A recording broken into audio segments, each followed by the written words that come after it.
It was the moment from yesterday's hearing that revealed a lot about today's Democratic Party. To rebut Michael Cohen's continued and fraudulent claims of racism against President Trump, Congressman Mark Meadows invited Trump family friend Lynne Patton to the hearing. Here's how it all went down. Do you know Lynne Patton? Yes, I do. I'm responsible for Lynne Patton joining the Trump Organization and the job that she currently holds.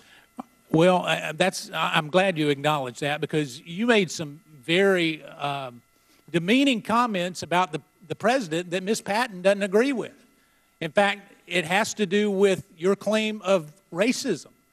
She says that as a daughter of a man born in Birmingham, Alabama, that there is no way that she would work for an individual who was racist. Just to make a note, Mr. Chairman, just because someone has a person of color, a black person working for them, does not mean they aren't racist. The fact that someone would actually use a prop, a black woman, in this chamber, in this committee, is alone racist in itself. Mr. Chairman, I ask that her words be taken down. President, I reclaim my time. Mr. Chairman, Trump is setting a president. Mr. Chairman. Excuse me. Would you like to rephrase that statement, Ms. Tlaib? Just because someone has a person of color, a black person working for them, does not mean they are racist. Now, Ms. Tlaib, I want to make sure I understand. You were not intending to call Mr. Meadows a racist, is that right? No, Mr. Chairman, I do not call Mr. Meadows a racist. Wow. Well, joining us now is Lynne Patton, who didn't get a chance to respond yesterday, but does tonight. Thank you, Lynn, Laura. first of all, it's great to see you. Always great to be here. How did that moment feel to you? Well, you know, Laura, for me, the only prop in that room, as Sean Hannity just said, was Michael Cohen for the Democratic Party. I was never there to represent my entire race. I was there to represent one man. One man who, by the way, has done more for the black community than the last probably 3 presidents combined. I mean, not only has he just created an urban council that's funneling $100 billion of capital through opportunity zones into urban and rural communities, but he's also given more money to historically black colleges and universities than the last administration. He's given more money for public housing than the last administration. He's given, you know, he just passed the most comprehensive prison reform bill in 3 decades. None of it matters, Lynn. None of it matters to the left. None of it matters. No, because actual facts and evidence and progress and success is counter-narrative to them. Because their narrative is Trump's a terrible, awful, rotten person, and he's going to tank the economy and cause World War III. None of that's happened, so all they have is racism, racism, racism. Mueller, Cohen, racism, Southern District of New York. That's like their whole thing.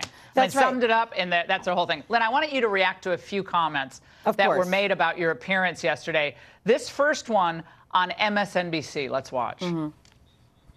To bring a black woman out and have her stand there like she was on the auction block. She couldn't talk, she couldn't speak, you couldn't swear her in. And there's this visual, Exhibit A, American people, there's a black person here. And we have a black person who can't tell you what she thinks, will tell you how she feels. And that'll prove that Donald Trump's not a racist. You're like a slave on the auction block, Lynn? Really?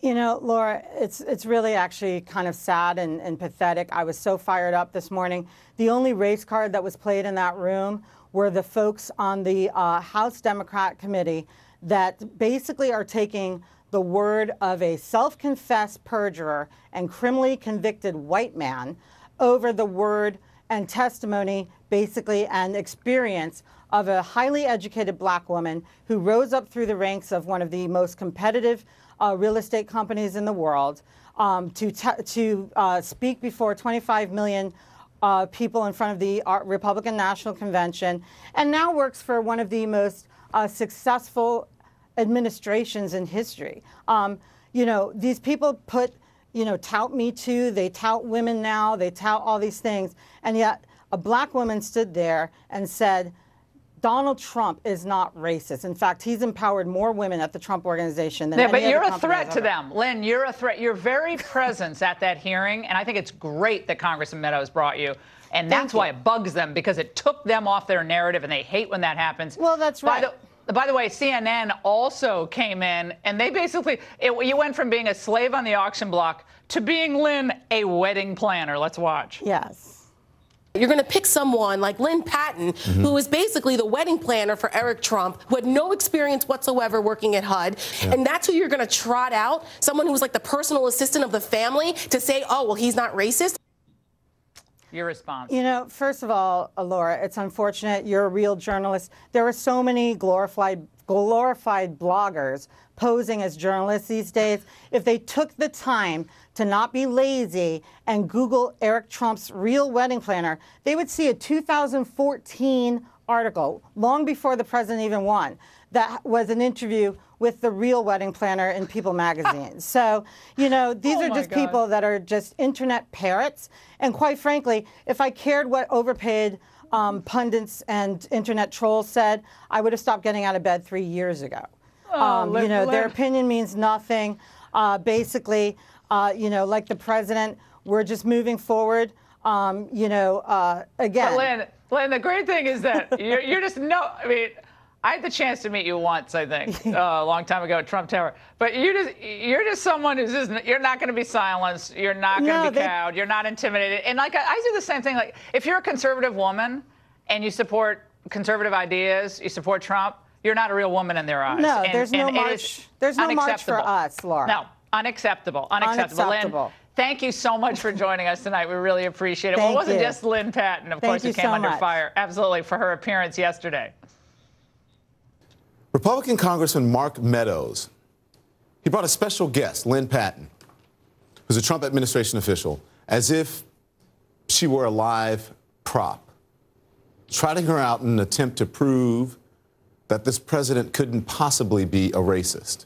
I have a black friend, prop. A black employee, prop. Come on, y'all. Come on, y'all. Well, I mean, listen, we can talk about this all night long, and certainly there's been a lot of headlines today. I think the bottom line is this, is in Congress what we need to do is seek the truth. And the truth is that Michael Cohen was given a 30-minute opening statement by the Democrats that I don't remember. I've been on the Oversight Committee for over 6 years now. There has never been an opening testimony of 30 minutes and then a closing of another 10 minutes. And so, you know, it's really... Do you think someone helped him with his testimony? Well, I think Lanny Davis wrote the testimony. When you look at it. It was really a combination of some of Michael Cohen's personal knowledge and then a whole lot of things that have been reported pulled into that. Really designed to try to just damage this president. And we've seen that over and over again. But here's the interesting thing. Jim Jordan and I have put forth a letter today citing 6 ways that Michael Cohen has contradicted himself and perhaps committed perjury.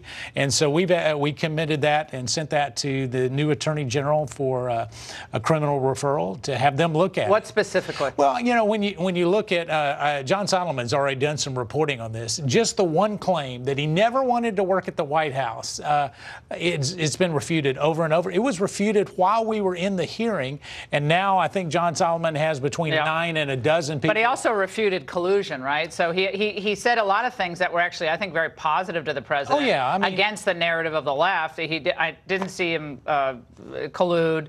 The whole phone call with Donnie Jr. I mean, all of this stuff. Well, the timing of that phone call, too, if you look at it when the... Yeah, so I think Republicans are a bit of it's kind of a bit of a pickle with Cohen because some of the things he said you want to kind of say, see, he said this. On other occasions, well, he's lying about that. And we can, but here's the other thing is, you know that yesterday was his greatest attempt to do as much damage as he possibly could. This was payback. It really was. Big time payback. But here's the thing is, you know, he came in and said, you know, I'm a new man and all of that. Well, he ought to tell the Southern District of New York that because they asked him to cooperate and he refused to do that. And so when you look at that, if you read the sentencing guidelines, working with him, isn't he? Well, but they put in there that it was very, very strong wording that he is just not cooperating. Were you hugging Congresswoman Tlaib on the floor of the House? You know, I went down today. Listen, we're all about being civil. She offered. She was an outrage. I know you're being kind. Her comments to you were outrageous. Well, I mean, but at the same time, listen, we're in a civil society. That's what separates us from all other nations is a civil society. And I've just felt compelled to go down and offer a hand of friendship and say, listen, if there was anything that I did that personally offended you, it didn't come from my heart. She hugged me, and certainly we looked at moving forward to hopefully work. Well, that's good, because the word racist is thrown around way too casually. Fortunately for me, I know that I'm not a racist. Yeah.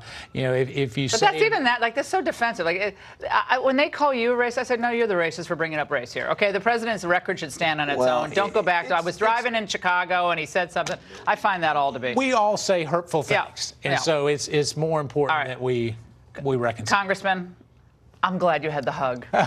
Kumbaya moment. Good for you. You're the bigger man. Thank you so much for joining us. And Michael Cohen did create that stir on Capitol Hill yesterday.